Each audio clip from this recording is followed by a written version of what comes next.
Hey, I'm Gav from Gav Takes Photos, and today we are in search of autumn colours. And I've come back to a place that I've not actually been to since I was a kid at school. So let's have a little dive into it and have a little look around, shall we? See what we can see.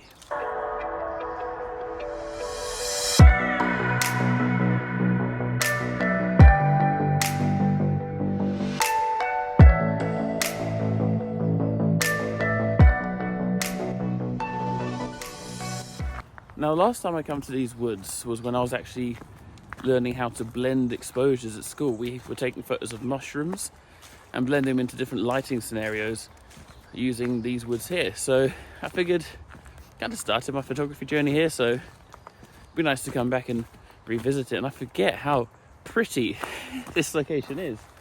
It's been like almost 20 years since I've been here, admittedly, so I have forgotten. Also, I hope I don't get lost, because these woods are big. It's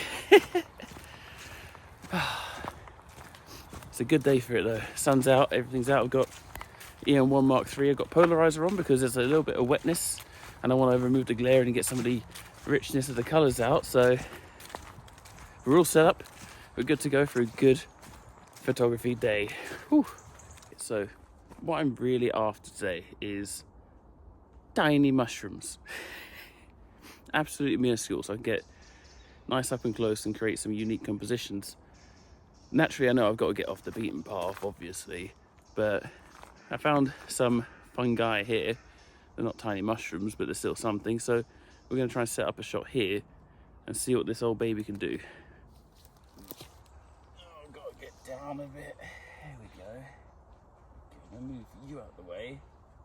That's allowed, right? Not breaking, just moving. Okay, so I'm going to have to use high ISO, so I'm going to use handheld high res mode to try and reduce the effects that the noise is going to create. There we go, so ISO 2500, f7.1, 40th of a second. So cutting it a bit fine for my liking, but we'll see. Come on, focus. Let's see if it takes. F7.1 is not enough. To get it in focus. What? Let's try again.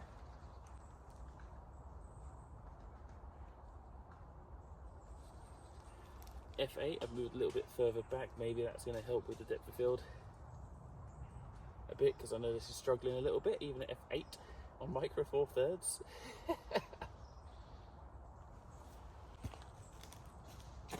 Yes, this would be easier with a tripod.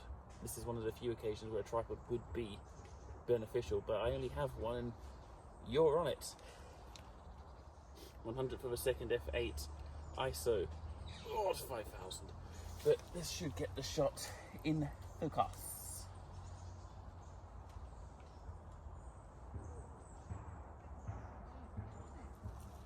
There we go. Let's see how that looks.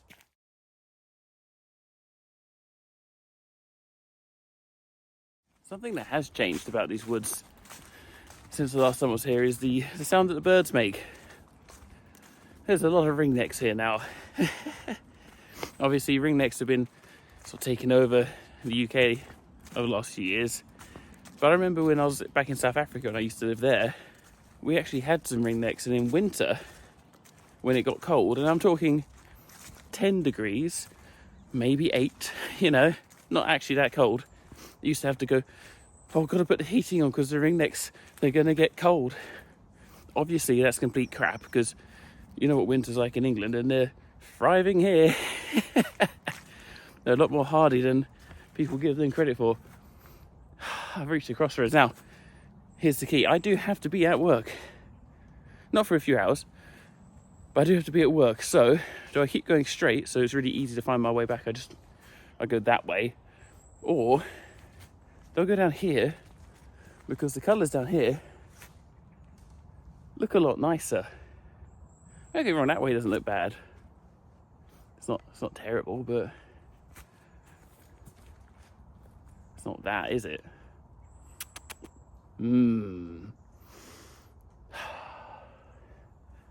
I've got sat nav, I've got GPS, I've got 2 phones with me. I should be able to find my way back. Right? I parked near Monk's Walk School, my old secondary school as well, so should be able to find my way back there. Used to live here, so you'd think I'd know my way around.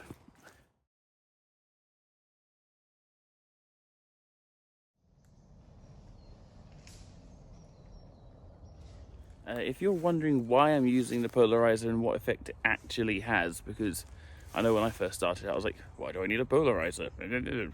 Everyone tells me I don't need to buy filters. Some filters you do need to buy. This one in particular is one that you can't really recreate the effect of in post-processing. I mean, you sort of can, but it's not going to be as good or as easy as it is just slapping the filter on your camera. So what we're going to do here is going to turn you around. Here's the scene. There's a tiny log, or what's left of it there, tree stump, going up there. There is glare from the sun through the canopy, and we're going to take a shot with a polarizer so it's off, so you can see the glare coming through, and one where it's on, so you can see it's cut through the glare and the fact it enhances the colours.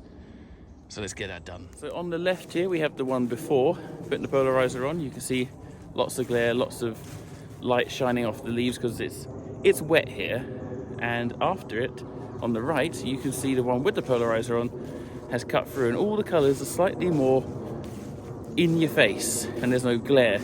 Obviously, I've gone to the 2 extremes here, so fully on, fully off, which you don't have to do. You can find like a happy medium in the middle, but I thought I'd just show you the 2 extreme ends so you can see what a polarizer actually does and why it's useful in woodland photography, specifically in autumn where everything's a little bit shiny, a little bit. Well, that's a nice scene, isn't it? Okay, we're going over here. But yeah, anyway, polarizer is good for woodland photography, especially in autumn. Oh, that is a nice bench. I like benches. So here we got the next scene. You can see my dead cat in the top corner. Hello there. You've got 2 trees either side here. You've got a bench way down there. So I'm going to try and use these 2 trees maybe to frame up a shot using a longer focal length. So I've got to step quite far back. The colours here are awesome as well, so whoop. Hello. Yeah, that's enough. That's enough, Gav. Stop being weird. Go set up your shot. So I've had to back up quite far to get everything I want down there in the shot. Now I'm also having to use a higher ISO. I'm using 800 here, 800, f4, 100th of a second. These are all relative settings. Using handheld high res again, because again I want as much detail in the shot as I can. And when I posted a shot a few months ago now of Tower Bridge on the Micro 4 Nerds group, someone said, you don't need to use handheld high res mode for that. No, screw you, I use what I want. I want it in the highest quality I can get, and it's not up to you to tell me what I want, because I know what I want. I want the best of the best. Let's get that in a little bit like that. Yes, obviously I've rotated the polarizer as well to get rid of the glare. I've got a shot without the polarizer on, just to show you what it could look like and how genuinely horrible that looks. But I might zoom in a bit more now and get rid of the trees as the frame and just get the bench on its own, because the light hitting the bench is quite nice. Oh, that looks moody as hell, that does. Nice. Oh, I think that's a shot. Alright, I've done it. I found the tiniest mushroom. Whole day worth coming out for now. I found the tiny mushroom. We're going to try and get a photo of it. It is tiny, and it is in a really awkward place too. Nothing I can do about that, but we're going to try and get the best shot anyway, so let's get to it. Luckily, flippy dippy touch screen. Oh, it comes in clutch in this situation. Alright, you are massively underexposed. Let's go to ISO 1600. Let's get focus on the mushroom. God, this is difficult, isn't it?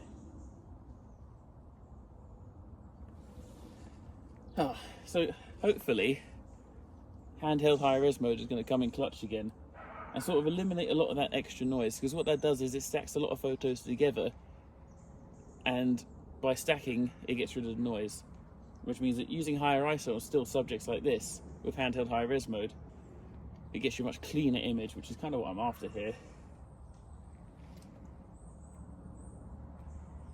Oh, it's just missed focus, so we're going to get a couple more. One of these will hit. If not, I'm going to have to do manual focus, and that is going to be a pain in the bum. I hope that one takes, because that's a good picture. Loading, busy. This is kind of why I want an EM1. I don't need an EM1, but I just want one because this is quicker. Handheld high-res mode on EM1 is quicker. Did I get focus? No, I didn't get focus. All right, I'm gonna have to do some manual focusing on this. I don't want to do that, but if I want to get the shot, it is what it is. So, bosh, clutch is down. Let's zoom in. I've customized that to a button.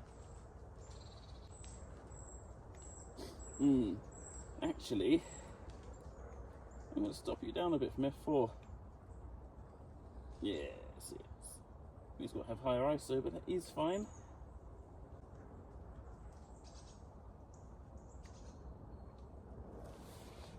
Oh, let's see if that takes. I quite like how that mushroom shot came out. It was worth coming out for now. Good times. Again, I didn't mention it when I was taking the photo because I was kind of just trying to get the shot. I did also rotate the polarizer to make sure there's no glare. Blah, blah, blah, blah, blah. See, I really like polarizers, I do, but I always forget to use the damn thing. And whenever I do use it, I'm like, whoa, the photos look so much better. But then I just always forget to put the damn thing on. Like the other day, we went and did some autumn shots around Harlow Town Park. Nice shots. A lot of glare in the leaves though. A lot of glare in the leaves. Which when I got home, I was like, ow. Ow. I could have made those colours pop. But no, I'm typically very forgetful. So, oh. I just walked for a cobweb. Gross. I mean, what do you expect? It is the woods. Oh, what a pretty woods this is. I do need to be somewhere, but it's 2 hours, no, 3 hours I've got to be there. And it's Harpenden from Welwyn Garden City, so it's not far. This is nice, isn't it? You're just going for a walk with me at this point. Exploring woods which I have genuinely forgotten everything about. Right now, I could not tell you where I am. All I can tell you is this place is gorgeous. I will probably put a Google Maps link in the description below to where I parked in case you want to come here and visit before these colours disappear. Because it's not long now. I reckon we've got maybe 1-2 weeks left of this before it all goes to the bare bones winter stuff and looks a bit depressing for a few months. This is prime area over here. Prime area for more mushrooms. So I'm going to try and find maybe one more and then I'll call it a day, I reckon, because 2 is not bad considering I usually get none. So let's go over here and have a look around. I found not just one more mushroom, however I found lots more mushrooms. They're a little bit broken, so I'll ignore those ones. But we're going to take a photo of these ones here and see what I can do. Look at you bad boys. So again, I'm going to stop down the aperture from f4. I'm going f6.3 now. What ISO is going to bounce this? Oh, 6,400. Eesh. Eesh, yeah, we're doing handheld high res again. If you hadn't already guessed it. Simply because I don't want that to look horrible. So, ISO 6,400, 6.3 aperture, 1/100th of a second shutter speed. I could make the shutter speed slower. I could, that is true, but I don't want to.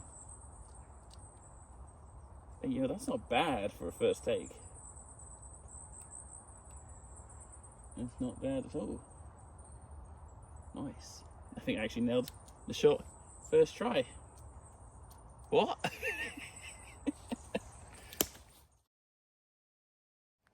I'm a bit of a sucker for sort of man-made paths going over with the the autumn colours going over the top. I know most of my shots, when I do autumn shots, are just paths. But that's what I like, so I'm a path photographer. And this is a nice path. Something I am noticing here is I'm getting a lot of glare off of this polarizer. It's not a cheap polarizer either. This is from Tide. What I'm noticing now is it is a little bit smudged. I wish I'd noticed that, I don't know, at any other point except for this on this walk today. Or maybe when I was putting it on. That's annoying. I could just do what everyone else does though. I just add in some fake sun flares or whatever coming from up above and pretend that the sun was that bright on the day when it wasn't. You know, that weird golden look dropping from above. Fake. One last little mushroom thing. This will be my last one because I do need to start walking back and I have forgotten where I'm going. But I've got these little family mushrooms down here. These are pretty sweet. Try and get a shot here. A couple of decent compositions I reckon, and that'll be me. So, again, would you believe it? We're going to go with handheld high-res mode. I bet you haven't heard that one today. Oh, wow, there's actually a lot of different mushrooms on here now. I'm getting closer. I bet I've walked past so many and just not seen them because I'm just not looking close enough. There's some up there as well. Wow, wow, wow, wow. Okay, I'm going to focus on these ones here though because they are pretty sweet. Can I even get... No, I can't get low enough. I'm going to use the flippy dippy touchscreen. We're going F8 with this one, baby. Yeah. Now I might use a feature which I don't like to use very often on this one. I might use the focus bracketing. And for a lot of you going, you're doing macro photography, focus bracketing makes sense. Yeah, it does. But it also shoots out a JPEG at the end of it, and I'm too lazy to set the raw files it gives me. I prefer to do everything in camera. So I'm probably going to do that and just deal with the JPEG because the depth here is rather deep. So you see what I can get with handheld high-res mode, but I might genuinely have to do some focus stacking. Oh. So I've got two sets of mushrooms here. I've got one individual one coming up here. I've got a little group cluster down there. It'd be nice to get them all in one shot. However, I'm going to have to focus stack that one, focus bracket that one, and stack it all in camera because Olympus cameras are really good like that, and it suits my lazy nature. Because handheld high-res mode, I probably could stop down the aperture a little bit more and get it all in focus, but then when we get diffraction, it's going to get softer, it's going to look crap. So let's maybe not. I want to get this one on its own though. Hopefully that's it.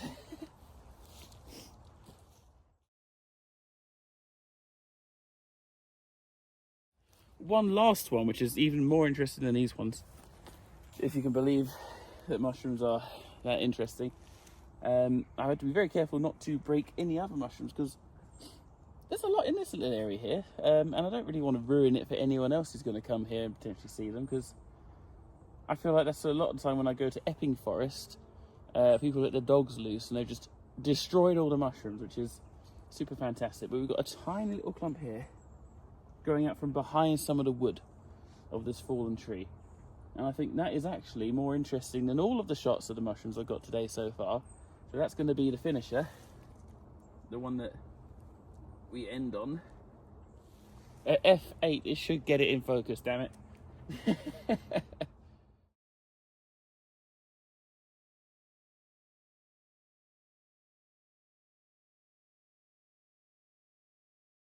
I think I'm walking the right way back to my van. Don't know. Let me know if you like the branch there. Let me know if you like the mushroom shots. I personally think they came out okay. Exactly okay. Not brilliant. Fine. We're probably going to have to bite the bullet at some point. I'm going to need an actual dedicated macro lens, not just keep using this 12 to 100. Even though it's very practical and it does kind of do macro, sort of, it does get quite close. It's not true macro though, is it? It's as good as you can get without fully committing to it, which, to be fair, that's kind of what my macro is, isn't it? I don't really do it that often, but when I do, I'd like it to be good quality. So, yeah, maybe I'll. That light's glorious. Yeah, maybe I'll actually commit to getting a actual macro lens. Ideally, okay. Ideally, hold on. Maybe this way. Ideally, the 90mm from OM system would be the one. But I don't have that much spare funds at the moment, so I'm looking at probably a second-hand 60mm macro lens from OM system, or it'll be Olympus branded because I'm getting it second-hand. No surprise there. But yeah, that should be nice. Let me know in the comment section below if you used the 30 or the 60 and how they compare, and which you think would be better for the weird macro stuff I do. Just a few mushrooms here and there and a few bits of moss, and I keep kicking the tripod because I've got it for the extended again. Did I say how beautiful this place is? It's mad. Oh dear. So anyway, I'm going to wrap this video up now. Let me know, comment section below, obviously, 60, 30mm macro, which is your favourite, which do you like the best? Oh, I've gone the wrong way.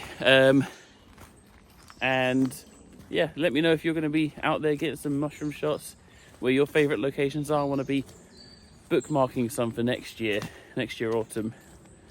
Ideally in sort of Hertfordshire, maybe a bit into Kent, some Essex. So if you've got locations where autumn really pops and it's in those counties, hit me up in the comments below, or if you don't want to make it public, send me a DM on Instagram. I'm trying to mark some locations for next year, because this year it was a struggle to find somewhere. Oh. So yeah, I don't like saying this, but you know, like, comment, subscribe, ring-a-ling, the ding-a-ling, do all the stuff. Getting close to 800 subs now, which is quite nice considering I rarely ever upload. So thank you everyone for watching. Oh mate, I am not in shape anymore. Although looking back at my previous videos, was I ever?